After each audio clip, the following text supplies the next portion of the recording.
everyone. I'm myself Dr. Rajesh Guba. I'm the general medicine educator. So in this session, I'll be discussing a very important topic in the pulmonology, that is cystic fibrosis. So cystic fibrosis, it is not just only a respiratory disorder, it is a multi-system disorder. Now, what exactly is this cystic fibrosis? Let me tell you. Cystic fibrosis, it is a genetic disorder. And this particular cystic fibrosis, which is a genetic disorder, it mainly occurs due to a gene mutation, and that particular gene is CFTR gene. Right, that particular gene is CFTR gene mutation. And the type of inheritance of the cystic fibrosis is, it is autosomal recessive type of inheritance. Right, the type of inheritance is autosomal recessive type of inheritance. And cystic fibrosis, it is a multi-system disorder.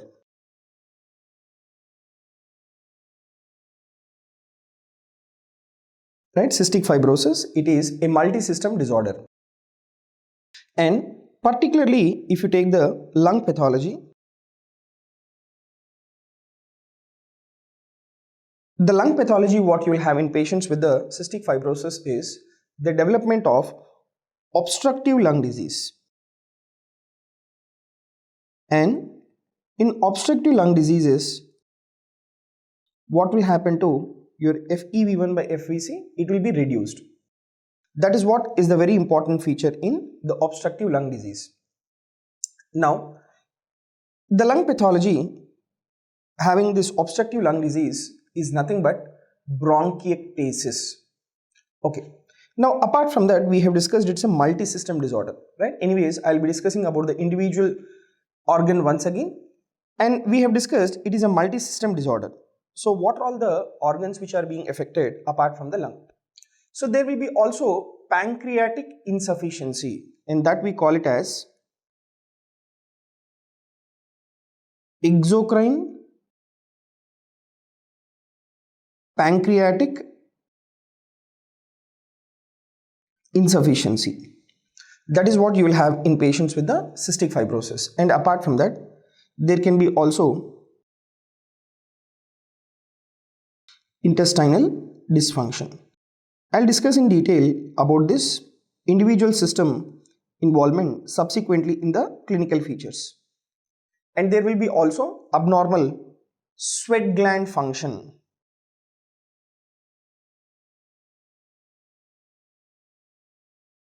Right, there will be abnormal sweat gland function. And finally, there will be urogenital dysfunction as well.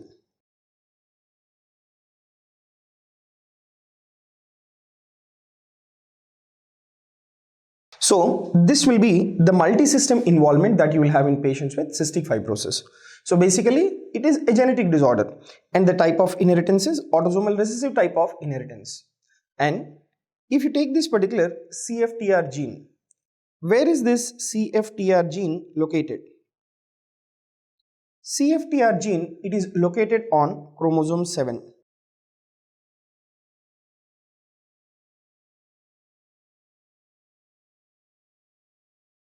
Right, CFTR gene, it is present on the chromosome 7. And what is the mutation of this CFTR gene? It is deletion. Right, it is the deletion. And because of this CFTR gene mutation, this leads to improper maturation and intracellular degradation of this particular CFTR protein. So, the inheritance is already I have discussed, it is autosomal recessive type of inheritance, and it is a multi-system disorder. And if you take the first signs and symptoms, the first signs and symptoms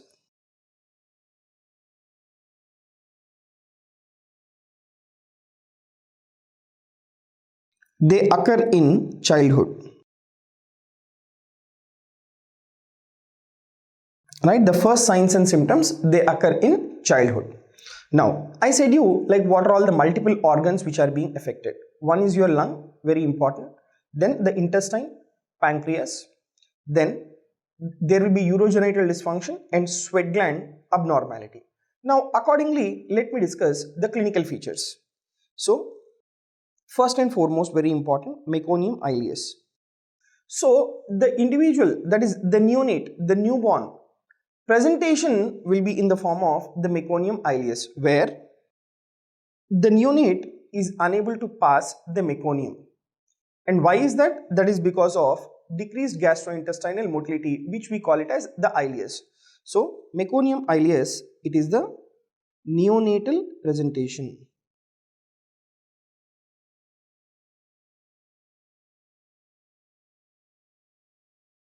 Right, meconium ileus, it is the neonatal presentation.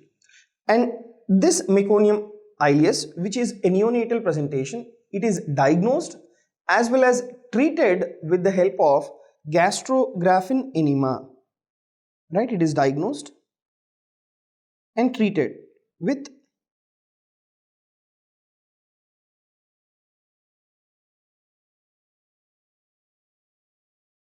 gastrographin enema. Okay, so that is about the meconium ileus. The next important presentation is in the form of the recurrent pneumonia. So this particular recurrent pneumonia in patients with the cystic fibrosis, it is mainly because of the chronic bacterial infection of the airways.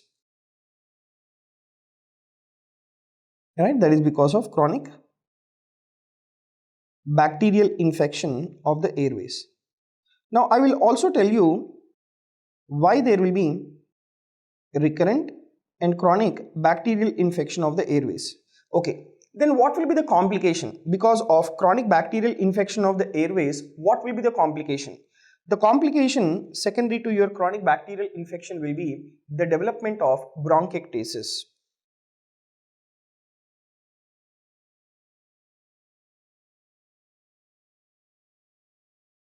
Right, it is the development of bronchiectasis and as well as the bronchiolitis. So this bronchiectasis and as well as the bronchiolitis, both of them, they are the obstructive lung disease. Okay, so these individuals, they'll have recurrent pneumonia. Now let me tell you why they have this recurrent pneumonia or why they have this chronic bacterial infection of the airways. See, in patients with cystic fibrosis, if you take the mucus, it is thick and as well as viscid mucus.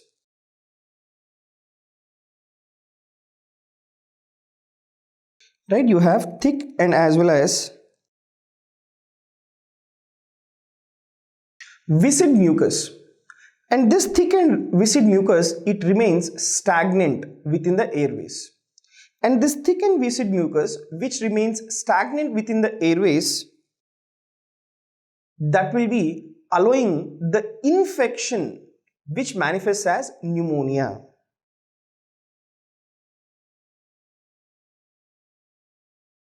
Right, this thick and as well as the viscid mucus, it remains stagnant within the airways, allowing the infection which manifests as the pneumonia. And please remember, recurrent pneumonia, that is the most common presentation. Recurrent pneumonia, that is the most common presentation that you will see in patients with the cystic fibrosis. And in fact, this particular respiratory involvement is the most common cause of death as well. Right, so both of them, they are very important points. So most common, see, as such it's a multi-system disorder, but out of all these, the most common system which is being involved is the respiratory system, and that will be in the form of recurrent pneumonia, and most common cause of death is also because of the respiratory involvement. Now coming to the bronchiectasis. So I said you, there is chronic bacterial infection of the airways, and that will make the individual to develop the bronchiectasis and bronchiolitis. And if you take this bronchiectasis, it mainly involves the upper lung fields. Right, mainly involve the upper lung fields. Now let me tell you that there are certain differential diagnoses of the upper lung field involvement of bronchiectasis. Now what will be that upper lung field involvement causing bronchiectasis? Apart from cystic fibrosis, Please remember ABP, that is allergic bronchopulmonary aspergillosis, and as well as the tuberculosis. In these two conditions also you have the bronchiectasis in the upper lung fields. And the cystic fibrosis should be suspected in an adult with history of chronic lung disease. Right? Cystic fibrosis should be suspected in an adult with a history of the chronic lung disease, pancreatitis or infertility. Okay. So when will you suspect cystic fibrosis? Number one, suspected in an adult with history of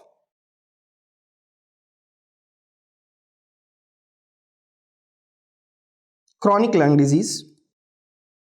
Number two, history of pancreatitis. Number three, infertility. So when the individual has these manifestations, then you need to suspect the cystic fibrosis. Now what will be the clinical manifestations because of the bronchiectasis? The clinical manifestations include cough with copious amount of the sputum production. Right? Cough with copious amount of sputum production. And there will be also decreased exercise tolerance.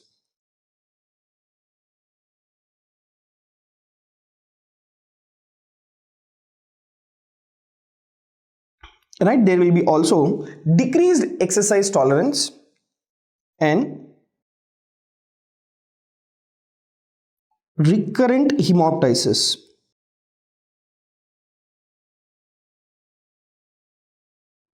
Right? Decreased exercise tolerance and as well as the recurrent hemoptysis. These are the typical complaints in patients with the cystic fibrosis secondary to your bronchiectasis. Okay, next. Now this will be your respiratory involvement. Right? Respiratory involvement is mainly in the form of the bronchiectasis. Then followed by that, gastrointestinal tract involvement. If you see, there will be secondary biliary cirrhosis. Okay, so what will be the manifestations of the secondary biliary cirrhosis? See, the manifestations of secondary biliary cirrhosis is thick and viscid bile juice.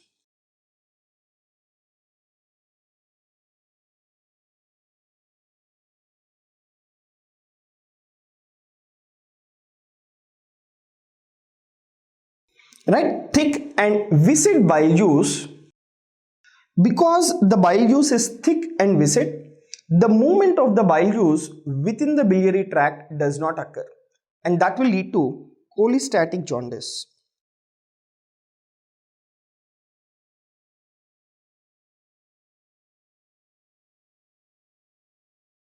Right? That will lead to the development of the cholestatic jaundice. So cholestatic jaundice is mainly because of the bile juice which has become thick and viscid, the movement is reduced, and because of which there will be accumulation of the bilirubin components within the liver causing the cholestatic jaundice. And this will be the manifestations of the secondary biliary cirrhosis. And in patients with the cystic fibrosis, they also have the osmotic diarrhea. Now what is the cause for the osmotic diarrhea?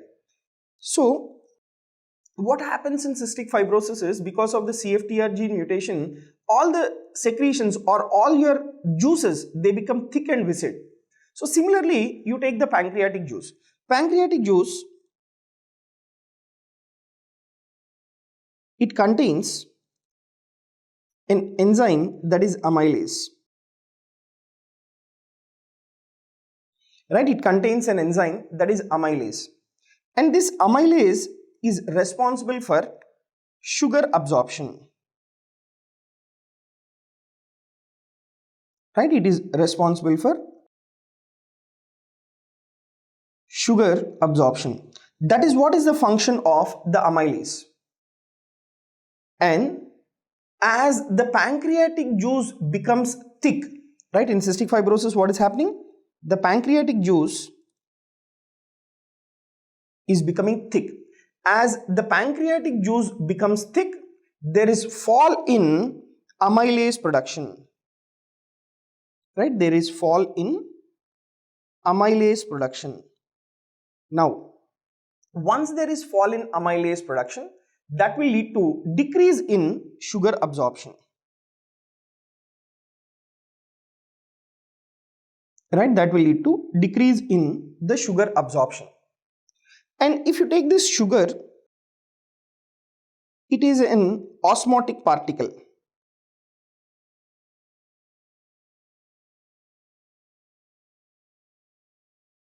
Right? If you take this sugar, it is an osmotic particle.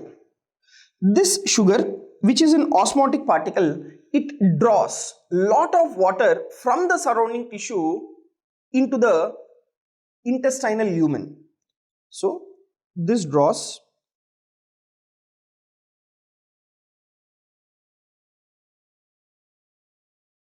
lot of water from the surrounding tissues into the gastrointestinal tract, resulting in the development of the osmotic diarrhea.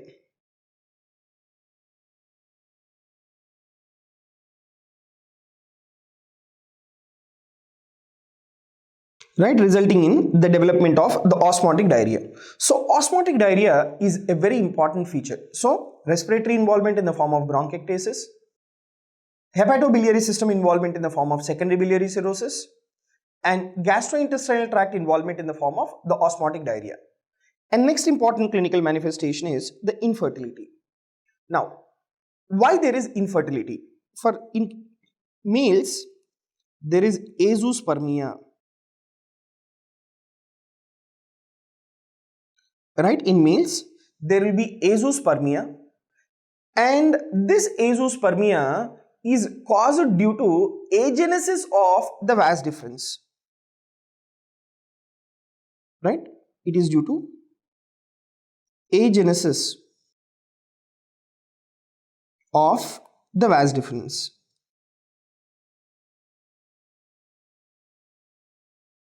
Right, so that is what is responsible for the development of azoospermia in case of males. Whereas in females also there will be infertility, and that is caused due to increased cervical mucal thickness. So what will happen when the cervical mucus thickness is increased? Right, what will happen when the cervical mucus thickness is increased? So when the cervical mucus thickness is increased, the movement of the sperms in the female genital tract does not occur, and thereby the fertilization of the ova does not occur, leading to infertility. And occasionally there can be pregnancies, and pregnancy, if occurs, they produce the viable infants and they breastfeed normally. So that will be about the infertility. Now, coming to the diagnosis. So before going ahead with the diagnostic criteria, before going ahead with the diagnosis, let me just tell you what is the required diagnostic criteria for cystic fibrosis. See, the diagnostic criteria for cystic fibrosis is there should be more than one phenotypical finding. So it is not just only respiratory system involvement. Along with respiratory system involvement, there should be either gastrointestinal tract involvement, abnormal sweat gland production, or there should be infertility, or there should be hepatobiliary system involvement. So there should be more than one phenotypical finding. And positive neonatal screening. So positive neonatal screening in the sense either you do a genetic analysis or the family history should be positive. So along with these features, there should be laboratory evidence of CFTR gene mutation, and sweat chloride test, if you see, minimum 2 sweat chloride tests should be positive. Right, minimum 2 sweat chloride tests should be positive. And identification of the cystic fibrosis mutations and abnormal nasal potential difference measurement. Right, abnormal nasal potential difference measurement. I will discuss in detail what is this sweat chloride test, right, what is this nasal potential difference, right, everything I will discuss in detail. Okay, now let me discuss about the diagnosis. So very important is your sweat chloride test. Okay, you should know what is a normal sweat chloride values or normal sweat chloride levels.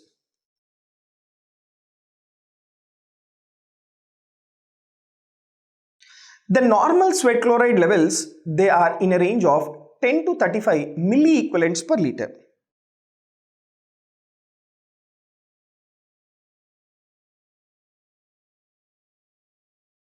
Right, 10 to 35 milliequivalents per liter. That will be the normal sweat chloride values. Now, how will you do this particular sweat chloride test? So, a quantitative pilocarpine iontophoresis sweat test should be done, right? So, in the sense, you need to give a pilocarpine. So, what is a pilocarpine? It is a cholinergic drug which will increase the sweat secretions. So, the quantitative pilocarpine iontophoresis sweat test, right? Sweat test, it reveals elevated sodium and chloride levels.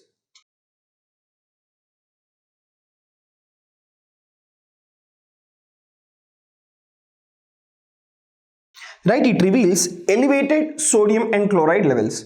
And how much will be that particular chloride levels? That will be more than 60 milliequivalents per liter. Right, more than 60 milliequivalents per liter. So, the chloride levels, it will be more than 60 milliequivalents per liter in patients with the cystic fibrosis. And how many times you have to do this particular sweat chloride test? Minimum 2 times. So, 2 tests, right? 2 tests on different days performed in experienced laboratories, they are required for accurate diagnosis. Right? 2 tests on different days performed in experienced laboratories, they are required for accurate diagnosis. Now, a very important question is, right? A very important question is that, does a normal sweat chloride test exclude the diagnosis? Let me tell you, a normal sweat chloride test does not exclude the diagnosis.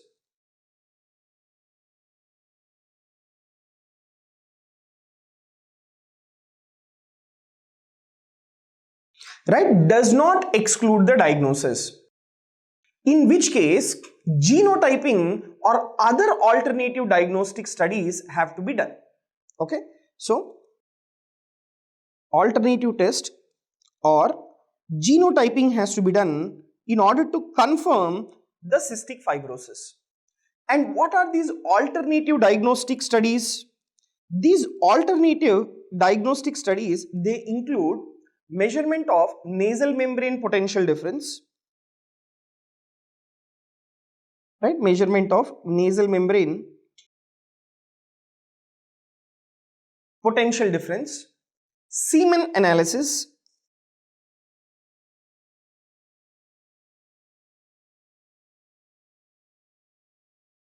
and third important, assessment of the pancreatic function.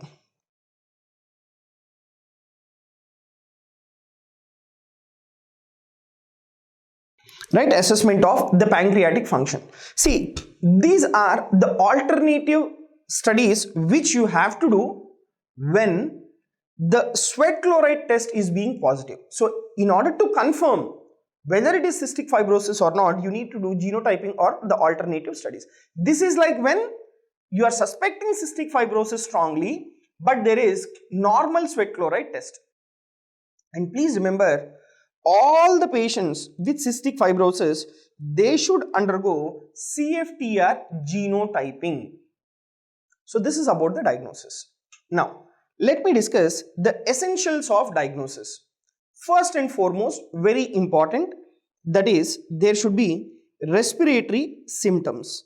And these respiratory symptoms should be in the form of productive cough, dyspnea, and wheezing. And very important thing is airway infections, and that too recurrent airway infections.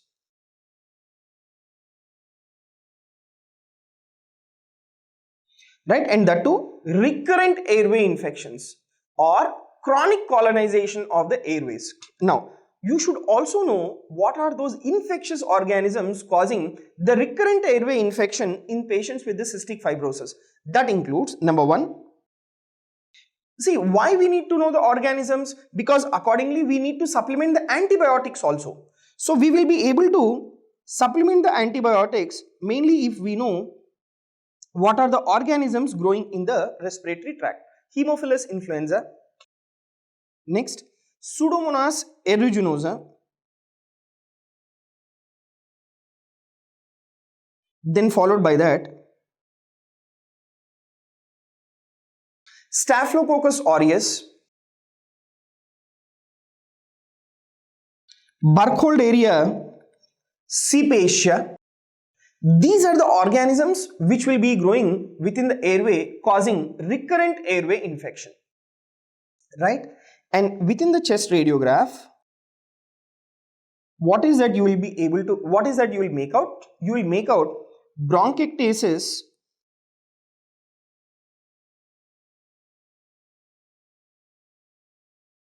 or scarring of the chest radiograph.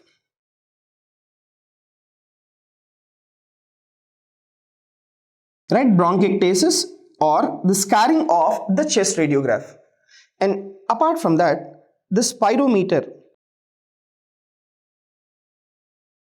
right, within the spirometry you should have the features suggestive of obstructive lung disease where your FEV1 by FVC is reduced, and the chest x-ray, earliest chest x-ray, you will have the features of even the hyperinflation,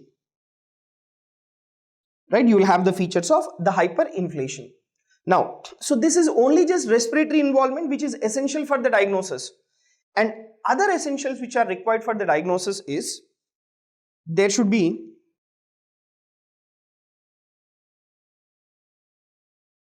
pancreatic insufficiency and there will be recurrent pancreatitis. So because of this pancreatic insufficiency only, the individual has the development of the osmotic diarrhea, right? And the ileus, right? Meconium ileus. So that will lead to distal intestinal obstruction syndrome. And there should be, right? Because we are discussing about the essentials of the diagnosis, there should be urogenital abnormalities.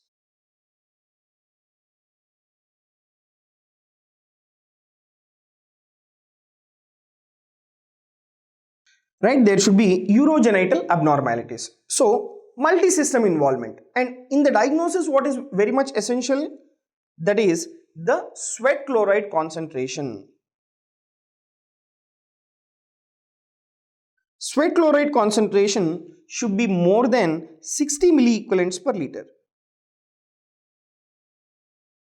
right? That should be more than 60 milliequivalents per liter on 2 occasions. And there is a very important multiple choice question. What is the clinical condition where you have false positive sweat chloride concentration? False positive sweat chloride concentration, you will observe that in Addison's. Right, so you will have that in Addison's disease. And investigation of choice, already we have discussed, that is CFTR mutation analysis.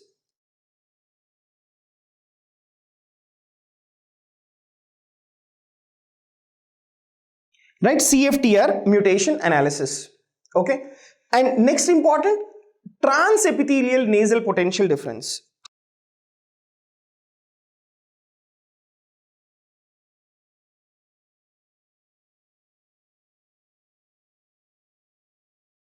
Now, transepithelial nasal potential difference, right? This particular test should be performed. Now, what is this transepithelial nasal potential difference? Let me discuss. This is a very important point. See, this nasal potential difference is a sensitive test of electrolyte transport.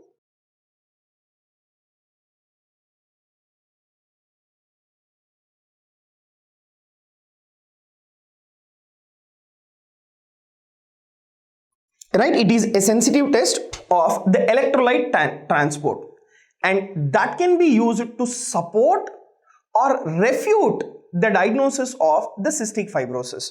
And how much is the normal value of the nasal potential difference? That is around 0.9 to 24.7 millivolts.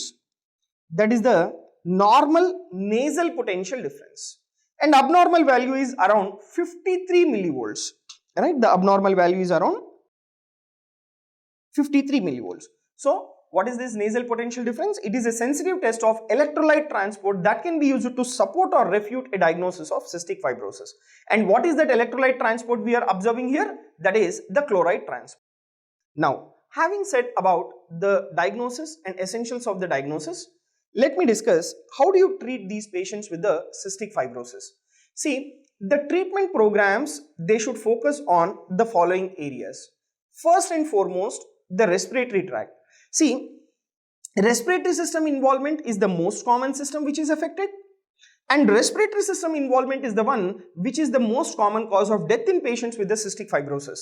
So, the treatment program should focus on the clearance and reduction of the lower airway secretions. So, clearance of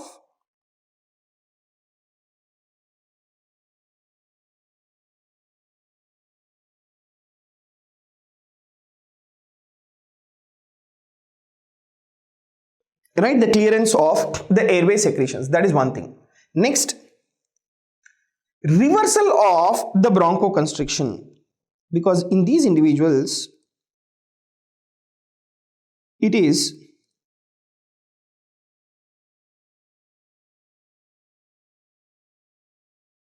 the obstructive lung disease. Right, it is the obstructive lung disease, and that is in the form of bronchiectasis, where there is bronchoconstriction. You need to reverse that particular bronchoconstriction. And next important stay of therapy is antibiotics, because these individuals, I said you, they are prone for recurrent bacterial infections. Okay, and that will be your cause for the development of bronchiectasis. Then there is amylase deficiency. So pancreatic enzyme replacement. Right, pancreatic enzyme replacement, and followed by that nutritional and psychological support.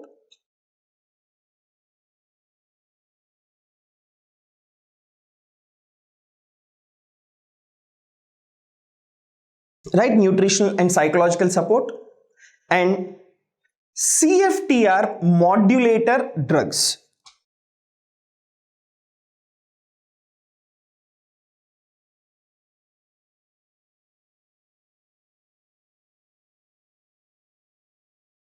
Right, CFTR modulator drugs.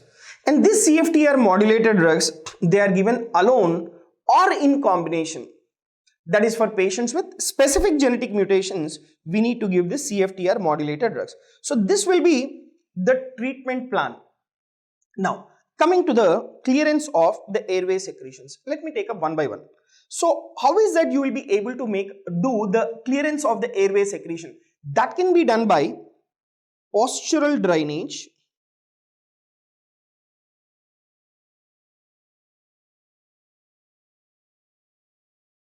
right? That can be done by postural drainage. Next, chest percussion, right? Next, chest percussion or vibration techniques.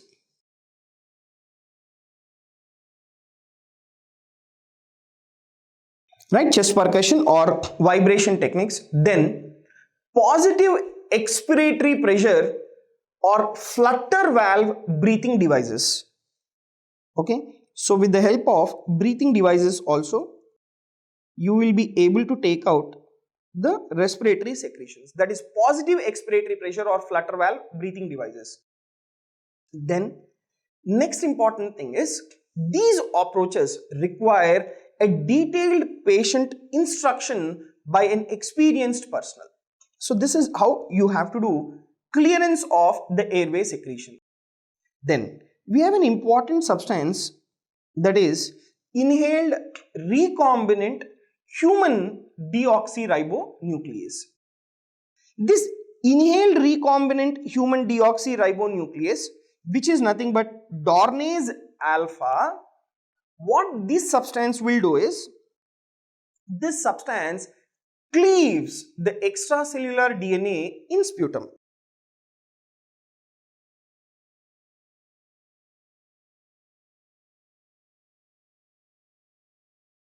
Right, this cleaves extracellular DNA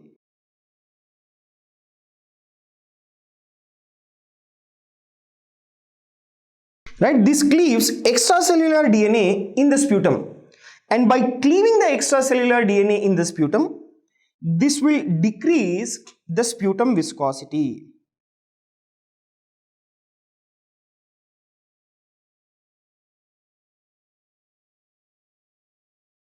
Right, this will decrease the sputum viscosity.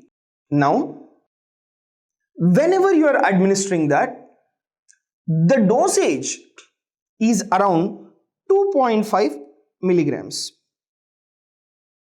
and it should be given in the form of nebulization. And whenever you are giving this inhaled recombinant human deoxyribonuclease, there will be improvement in the FEV1. Right, there will be improvement in the FEV1 and reduces the risk of cystic fibrosis related respiratory exacerbations. So, there will be decrease in the respiratory exacerbations. Right, that is what you will have in patients with the cystic fibrosis, and it will not only reduce the respiratory exacerbations, it will also reduce the need for the intravenous antibiotics. Right, this will also reduce the need for the intravenous antibiotics. So this is about your inhaled recombinant human deoxyribonuclease. Next, followed by that, inhalation of the hypertonic saline. See, hypertonic saline, this has to be given twice daily, and this has been associated with small improvement in the pulmonary functions. So there will be improvement in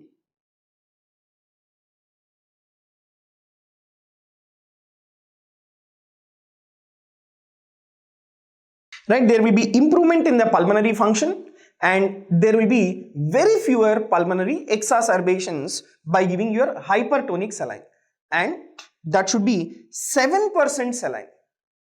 And this benefits of the hypertonic saline, they are mainly due to improved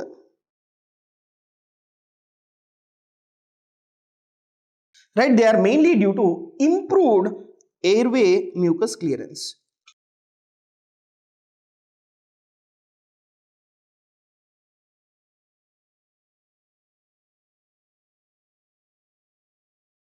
Right, so this particular beneficial effects of hypertonic saline, they may derive from improved airway mucus clearance. So this is about your supplementation of hypertonic saline. Then coming to the supplementation of the short-term antibiotic. See, these short-term antibiotics, they are used to treat the active airway infection.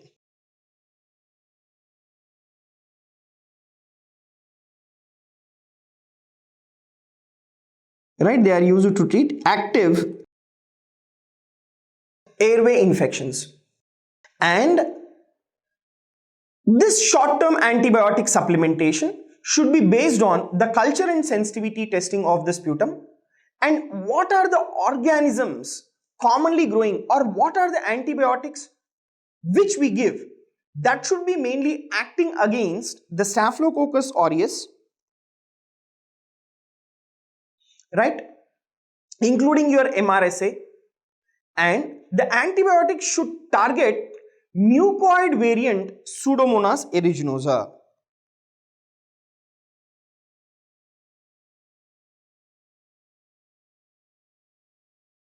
Right, mucoid variant Pseudomonas aeruginosa. And apart from that, we have a highly drug resistant organisms occasionally, And what are these highly drug resistant organisms? The highly drug resistant organisms, what we have is number 1, Haemophilus influenza, then followed by that Stenotrophomonas maltophilia, right? Stenotrophomonas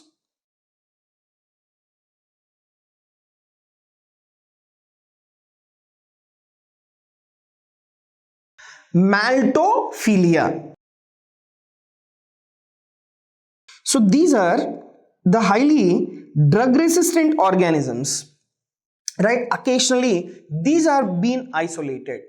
Then see, for these organisms it will be like a short term antibiotic therapy, right? And that is mainly used to treat the active airway infection. So for treating active airway infection, you need to give the short term antibiotics. Next, coming to your long term antibiotic therapy. See, long term antibiotic therapy is helpful in slowing the disease progression.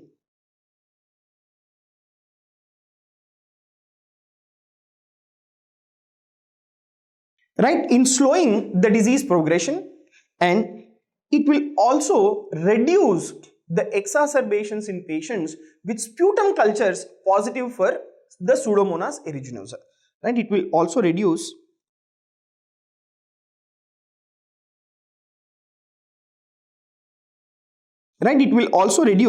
the exacerbations in those individuals who have sputum positive,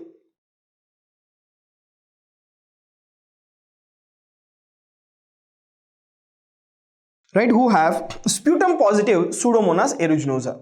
And what will be the antibiotics? That include azithromycin,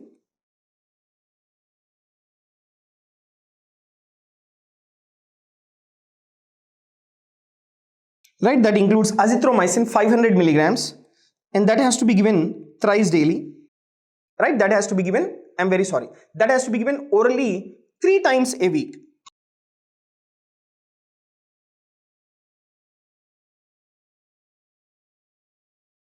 Right, orally 3 times a week.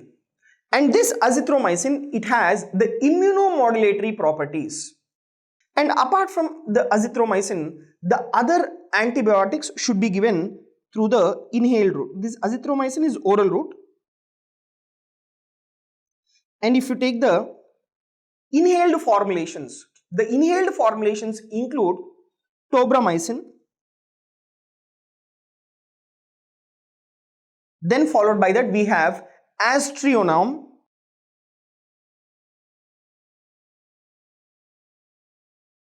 next colistin, and followed by that levofloxacin.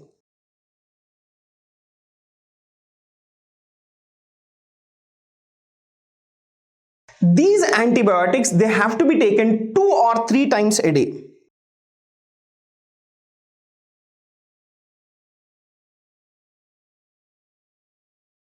Right, these antibiotics, they have to be taken 2 or 3 times a day. So this is about your long-term antibiotic therapy. See, short-term antibiotic therapy is mainly to treat the active airway infection, and long-term antibiotic therapy is helpful in slowing the disease progression and reducing the exacerbations in patients with sputum culture positive for Pseudomonas aeruginosa. And what will be the length of the therapy in case of long-term antibiotic therapy? The length of therapy depends on persistent presence of the Pseudomonas aeruginosa in the sputum. If it is like persistent, you need to give until the organism disappears within the sputum. And the incidence of atypical mycobacterial colonization is higher in cystic fibrosis patients, and a directed antibiotic treatment is recommended for frequent exacerbation, right? So atypical mycobacterial colonization is also very important in case of the cystic fibrosis. Now, after having discussed about the antibiotic therapy, next thing is the inhaled bronchodilators. These inhaled bronchodilators, they include albuterol,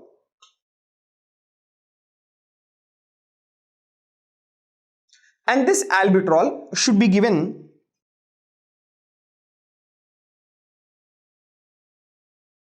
2 puffs every 4 hours, right? 2 puffs every 4 hours as needed.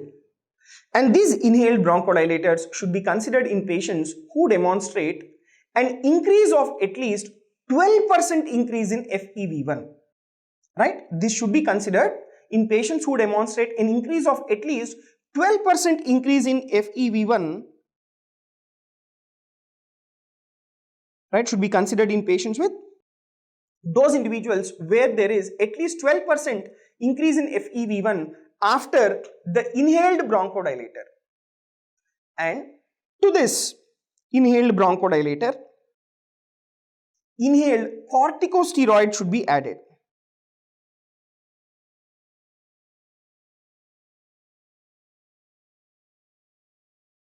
Right, inhaled steroid should be added to treat the regimen for patients who have cystic fibrosis with persistent asthma or bronchopulmonary aspergillosis. So along with cystic fibrosis, if the patient is having persistent asthma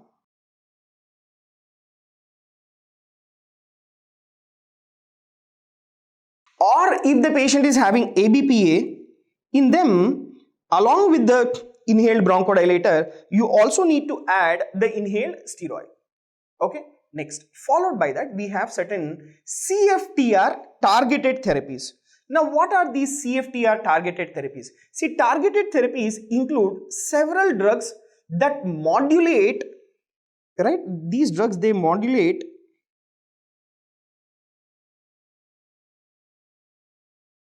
CFTR trafficking, right? They modulate the CFTR trafficking,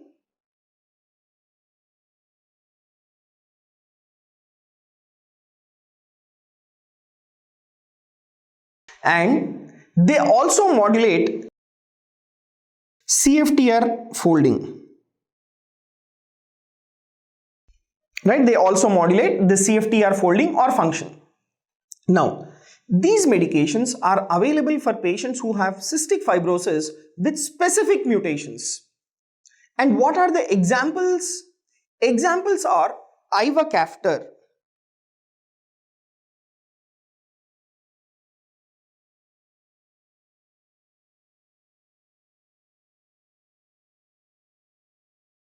right? Examples are the Ivacaftor. This Ivacaftor, it is a potentiator of the CFTR channel.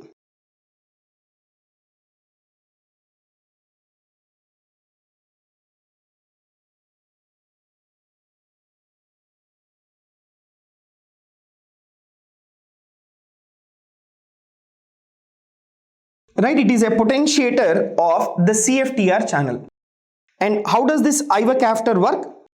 It works by increasing the time the channel remains open. So, it increases the time of the channel opening. Once it is being activated, once this particular channel is, chloride channel is being activated by your Ivacaftor, and this Ivacaftor, it works by increasing the time the channel remains open after being activated. Now, apart from this Ivacaftor, the other drugs like what we have is Lumacaftor,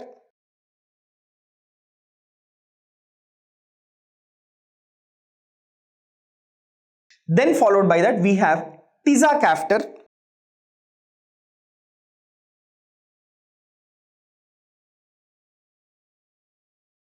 and next we have Ivacaftor.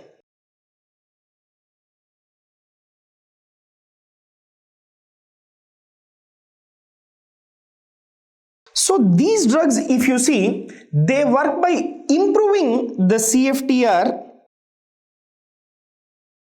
right? They work by improving CFTR protein folding.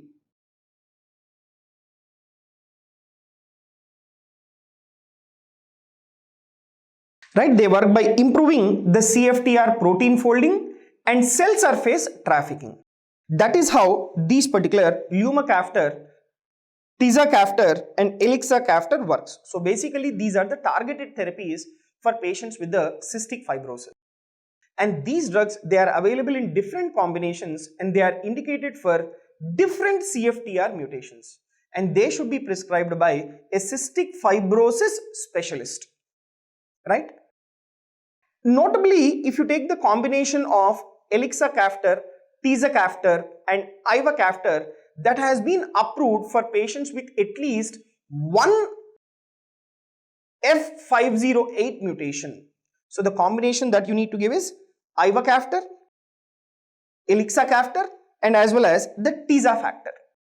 That is Ivacaftor. This combination has been approved for patients with at least one AF508 mutation. Right? Now, lastly, the lung transplantation. See, lung transplantation is the only definitive treatment for advanced cystic fibrosis. Right? For advanced cystic fibrosis, lung transplantation is the only definitive therapy. And this lung transplantation, it is either double lung transplantation or heart lung transplantation is required.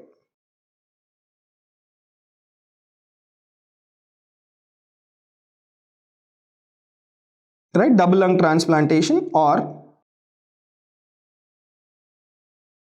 heart lung transplantation is required. And a few transplant centers offer living lobar lung transplantation to the selected patients. And after the transplantation, what will be the median survival? The median survival following the transplantation for cystic fibrosis is 7.8 years. Right? The median survival following transplantation for cystic fibrosis is 7.8 years.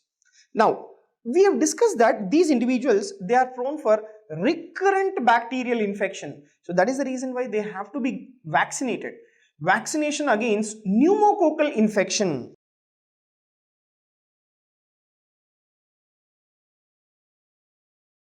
Right? Vaccination against the pneumococcal infection and influenza vaccination.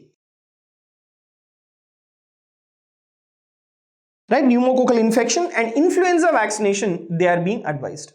And apart from that, screening of the family members.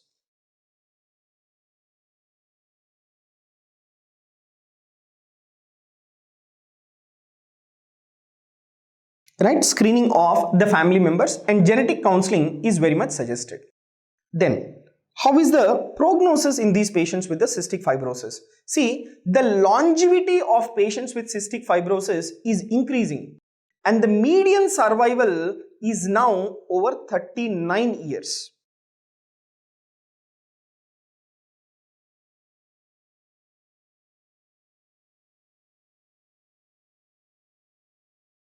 Right? Median survival is now over 39 years. And if at all the death occurs, as already I have said you, it is mainly because of your pulmonary complications. And what are the pulmonary complications that are being anticipated is the death occurs, number one, due to pneumonia, and that particular pneumonia will be severe form of pneumonia where there is necrosis of the lung, necrotizing pneumonia, or the death could be due to pneumothorax, right, or death could be due to hemoptysis. So these are the causes of death in patients with the cystic fibrosis.